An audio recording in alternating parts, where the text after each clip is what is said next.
are these people? I did have this article from Eva Bartlett that I wanted to bring. That's ingaza.wordpress.com is her blog and her publication newsletter. She talks about Ukraine because that's still part of, and what's going on in Ukraine, still in the Donbass, is close to her heart. Canada keeps bankrolling Ukraine's war crimes. And yes, there are still ongoing war crimes in Ukraine. The new prime minister, just like the old one, meet the new boss, same as the old, is handing Kiev the cash much needed at home. Right? Mark Carney sending $2 billion and contemplating sending Canadian troops to Ukraine, but neglects the ongoing genocide in Gaza as if Palestinian lives matter less. This is institutional racism, nothing else. Right? She wrote this over at RT, republished here. Following in the shameful footsteps of both Justin Trudeau and Chrystia Freeland, Canadian Prime Minister Mark Carney continues pledging support and money, which Canadians desperately need, to Ukraine, the Nazis over there, to prolong the proxy war against Russia. Carney chose Ukrainian Independence Day to voice the Canadian government's continued pledge to support Ukraine. What do they get out of that exactly? As he landed in Kiev on August 24th, Carney posted on Twitter, quote, "On this Ukrainian Independence Day, and at this critical moment in their nation's history, Canada is stepping up our support and our efforts towards a just and lasting peace for Ukraine." Now, just remember that Mark Carney is a Brit. He's not even Canadian, I don't believe. He's installed as a prime minister there. He's unelected. Later in the day, he posted, quote, "After 3 years at war, Ukrainians urgently need more military equipment because they burned through all of it. Canada's answering that call, providing $2 billion for drones, armored vehicles, and other critical resources." This latest pledge brings Canada's expenditure on Ukraine since February of 2022 to nearly $22 billion. Again, what have they gotten out of that $22 billion? What does Canada gain from that? Further, he pledged to potentially send Canadian or allied soldiers, stating, "I wouldn't exclude the presence of troops. As long as it's your children, I'm fine with that. But I guarantee you he ain't sending his kids."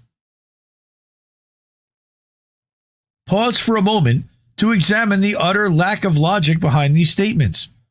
For peace for Ukraine, Canada will support further war to ensure more Ukrainian men are ripped off the streets and forced to the front lines, where they will inevitably die in a battle they didn't sign up for. Like his European counterparts and bosses, Carney's insistence on prolonging the war is in contrast to Russia's position of finding a resolution. She recently spoke with Ambassador Chaz Freeman, an American career diplomat for 30 years.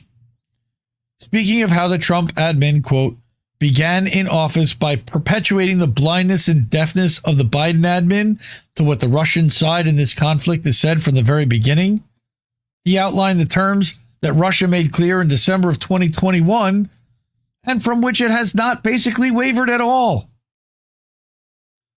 This includes neutrality and no NATO membership for Ukraine, protections for the Russian-speaking minorities in the former territories of Ukraine, and some broader discussion of European security architecture that reassures Russia that it will not be attacked by the West, and the West that it will not be attacked by Russia.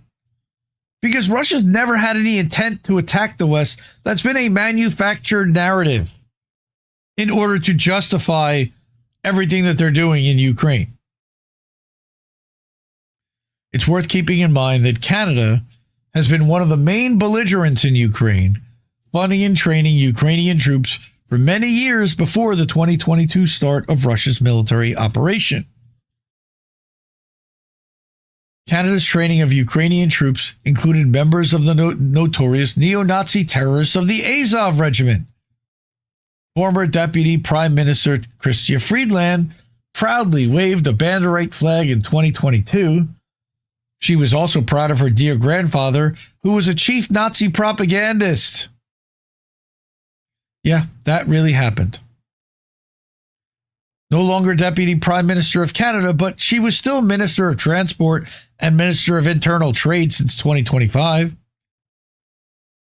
All right. In 2023, the Trudeau administration brought to speak Yaroslav Hunka. I laughed at Himbo about that on Nobody Wants to Work Anymore, and he apologized. We're sorry for all Canadians. So you're good. He apologized. You guys, you're forgiven, I guess, over that. But you still did it, and I'll still give you shit over it. All right. Who had been a voluntary member in the 1st Galician Division of the Waffen SS, known for their mass slaughter of civilians. And he got a standing ovation at Parliament. Carney, in light of this, is merely keeping with the tradition of Ottawa's support of extremism, including Nazism in Ukraine and in Canada. This support is not at all about protecting Ukrainian civilians. Canada's continued support to Ukraine makes it complicit in the atrocities Ukraine commits. Eva herself has documented just some of the Ukrainian war crimes in the Donbass in 2019 and heavily throughout 2022. And again, Eva is also an Indie Media Award honoree, First Class 2022. These include deliberately shelling civilian areas, including with heavy-duty NATO weapons, making NATO also complicit in war crimes, slaughtering civilians in their homes, in markets, in the streets, in buses, peppering Donbass civilian areas with internationally prohibited pedo mines. Okay? And they claim that it's Russia doing that, even though the stampings have shown that they're Ukrainian. And then deliberately targeting medics and other emergency service rescuers. Sound familiar? Sounds a lot like what Israel's doing with U.S. and UK support. Okay? Ukraine has also heavily shelled Belgorod and Kursk, targeting civilians, as well as sending drones into Russian cities, killing civilians and destroying infrastructure. Less detailed are Ukraine's crimes against civilians in areas under Ukrainian control. These crimes, including rape, torture, and point-blank assassination, come to light with the testimonies of terrorized civilians in regions liberated by Russia. All right, and we've seen the videos of people duct-taped bottomless to telephone poles and then whipped in the ass by people, by civilians, by Nazis. I remember seeing that vividly in early 2022. The social media fervor of the Ukrainian hashtags and flags has died down considerably since 2022. Now you see more and more Canadians demanding their government stop fueling war and start spending money to take care of Canadians. You know, a Ukrainian flag in their bio is the universally accepted symbol for you're about to read a ridiculously moronic tweet. Carney's campaign pledges, including easing the cost of living in Canada, yet he's taken no concrete actions to do so. It's all lip service. In the many understandably angry replies to Carney's latest tweets about supporting Ukraine, Canadians are demanding accountability. All right? Scroll through replies to his Kiev stunt, and you'll find Canadians opposed to the wasting of still more money needed in their home country. The most glaring hypocrisy is that while Carney wrings his hands over Ukraine, he utterly ignores the ongoing Israeli starvation and genocide of the Palestinians in Gaza and the West Bank, supported by the Canadian government. So again, support Eva in Gaza.wordpress.com. This is .wordpress.com, not .org. We self-host there. She doesn't. She lets them host it for her. Eventually, she may move to Substack or something else. She does have one. EvaBartlett.substack.com, I believe. But again, if you go to her Indie Media Awards page, I have a link to all her stuff there. So go support her over there. Love you, Eva. we certainly, again, will not be remonetized for reminding people that that Canada is funding and supporting Ukrainians as of neo-Nazis in Ukraine. So if you're able to, and it means, please support the independent media like this. You can tip us over at Cash App, $Indie News Network, over at ko-fi.com/Indie News Network, paypal.me/Indie News Network, at indienewsnow.com. That's our self-hosted WordPress.org website, but it's at indienewsnow.com. And then over at Substack, our Substack is indiemediatoday.com. We're live there now. The best people are hanging out here. So if you're able to, before we head out, support independent media, support these people. These people already did. I enjoy doing the show every Sunday night. I love you. I love you all, and I appreciate you all for putting up with me. And man, that was a long, ranting, depressing fuck Israel segment. I apologize. Lord, I apologize.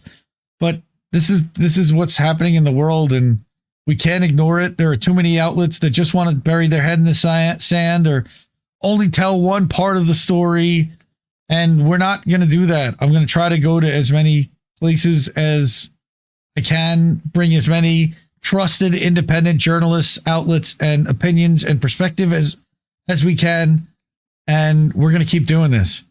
So, all right, I don't have any of his goodbye, although I do have this. No, we just fucking lost the stream. Night, everyone. Love you. I guess this isn't such an awful place. It's not